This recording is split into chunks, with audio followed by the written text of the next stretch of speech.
क्या आप जानते हैं कि जापान की गलियां दुनिया की उन गलियों में शामिल है जहां लोग जमीन से गिरी हुई पत्ती भी उठा लेते हैं, मगर कभी किसी ने वहां खुलेआम किसी को कूड़ा फेंकते नहीं देखा।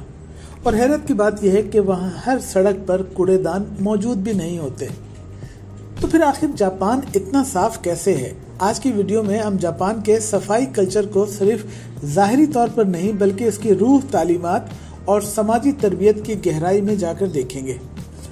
जापानियों के नज़दीक सफाई सिर्फ जिस्मानी सफाई नहीं बल्कि रूह की तहारत है।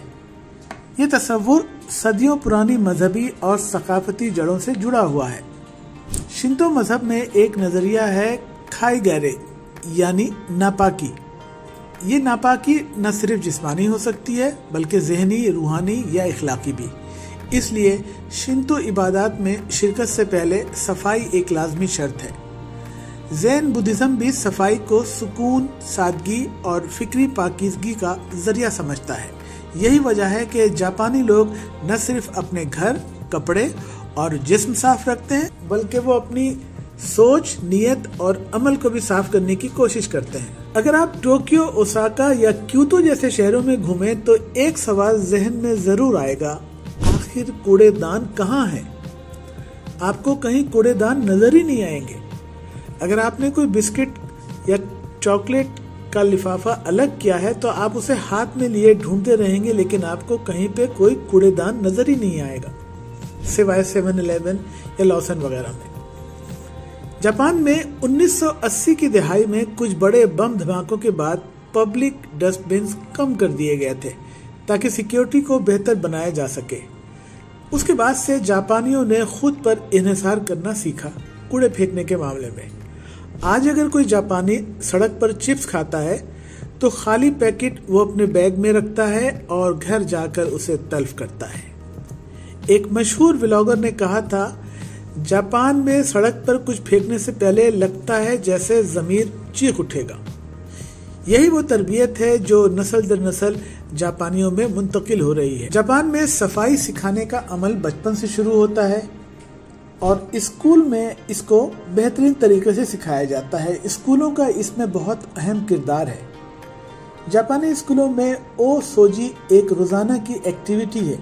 बच्चे क्लास के आखिर में अपनी कुर्सियां और मेज साफ करते हैं, वॉशरूम्स होते हैं, कॉरिडोर्स में झाड़ू लगाते हैं।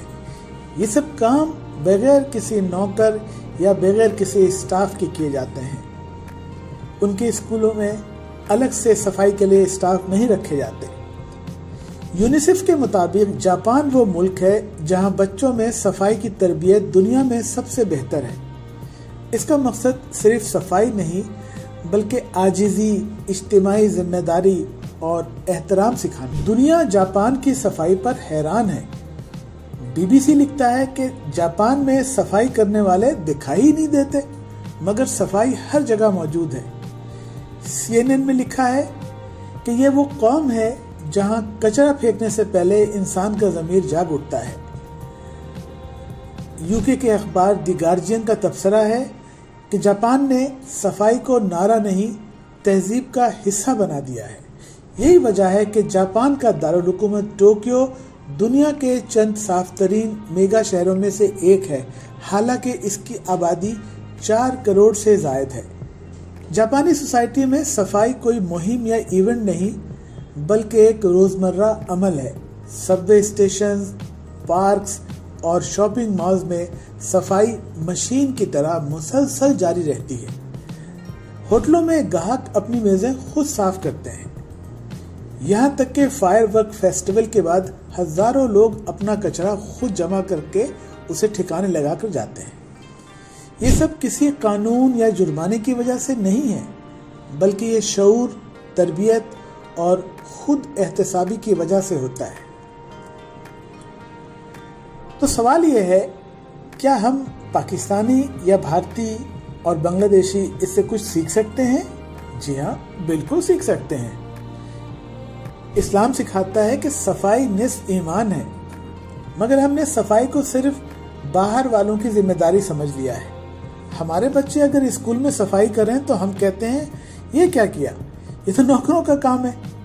असल में यही वो माइंडसेट है जिसे बदलने की जरूरत है। हमें चाहिए कि बच्चों को सफाई सिखाएं, खुद भी अमल करें। गली, दफ्तर, मस्जिद, मंदिर, चर्च, हर जगह अपनी जिम्मेदारी निभाएं। आप जब भी जापान जाएंगे तो वहां से सफाई का कुछ सबक लेकर आएंगे।